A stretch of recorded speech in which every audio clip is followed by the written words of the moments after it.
అందరికీ నమస్కారం. నా పేరు డాక్టర్ ఎంవి రమణయ్య. నెల్లూరు నుంచి వచ్చాను. ప్రజారోగ్య వేదిక రాష్ట్ర అధ్యక్షుడు. మీరు చేస్తున్నటువంటి మీ నిరసన కార్యక్రమాన్ని, మీరు చేస్తున్నటువంటి పోరాట కార్యక్రమానికి మద్దతు తెలపడానికి కోసం ఇక్కడికి వచ్చాను మిత్రులు. మీరు చేస్తున్న కార్యక్రమం చాలా జెన్యూన్, చాలా తప్పకుండా దీన్ని కూడా గవర్నమెంట్ ఆచరించాల్సినటువంటి విషయాలు. ఇప్పుడు మీరు స్ట్రైక్లోకి వచ్చారు, కానీ మేము గతం నుంచి కూడా ఈ డిమాండ్లు ప్రభుత్వం చూస్తున్నాం.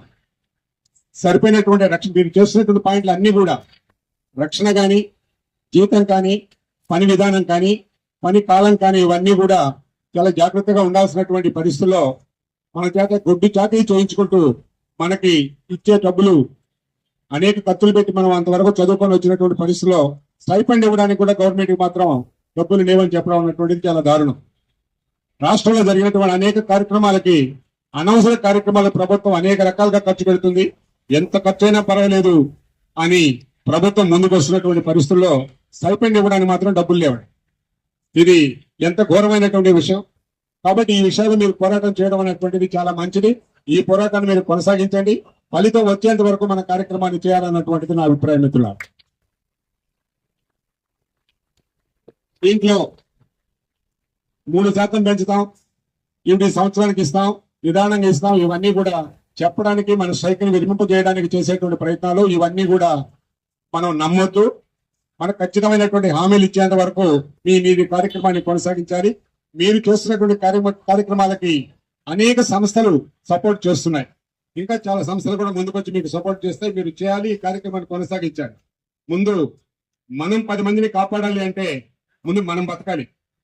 మనం బ్రతకడానికి మనకు కావాల్సినటువంటి వస్తువులు లేకుండా మన చేత గొడ్డు చాకరీ చేయించుకోవడం అన్నటువంటి చేస్తే మాత్రం చాలా దారుణం ఇది. కాబట్టి ఈ కార్యక్రమాన్ని మీరు చేయాలి. స్టైఫండ్ ఒకటే కాదు, మనకు రక్షణ కలగడం కూడా. సమాజంలో అనేక రకాలైనటువంటి ఇబ్బందులు వస్తున్నాయి, అనేక రకాల అభివృద్ధులు చెందిన దాన్ని అభివృద్ధి అందామో లేదా తిరోగామి చర్యలు అందామో, కానీ డాక్టర్ల మీద దూషించడం, డాక్టర్ల మీద దాడి చేయడం అనేటువంటిది తీవ్రంగా జరుగుతుంది. కొన్ని సందర్భాల్లో డాక్టర్ తప్పు కూడా కావచ్చు, కాదు, ఏ తప్పు లేకుండా డాక్టర్ల మీద దాడి చేస్తున్న పరిస్థితిలో కూడా దిక్కులేని పరిస్థితిలో మనం వైద్యం చేయాల్సినటువంటి పరిస్థితి.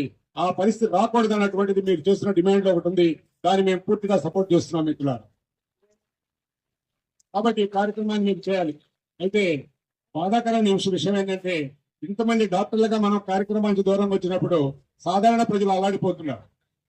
సాధారణ ప్రజలు వైద్యం చేయించుకోలేక, గవర్నమెంట్ హాస్పిటల్కి కార్యక్రమం జరగక, వైద్యం అందక ప్రైవేట్ హాస్పిటల్ పోయి డబ్బులు ఖర్చు పెట్టి చాలా పేదవాడు మరింత పేదరికలకు నెట్టుపడుతున్న పరిస్థితి మన స్ట్రైక్ వల్ల జరుగుతుంది.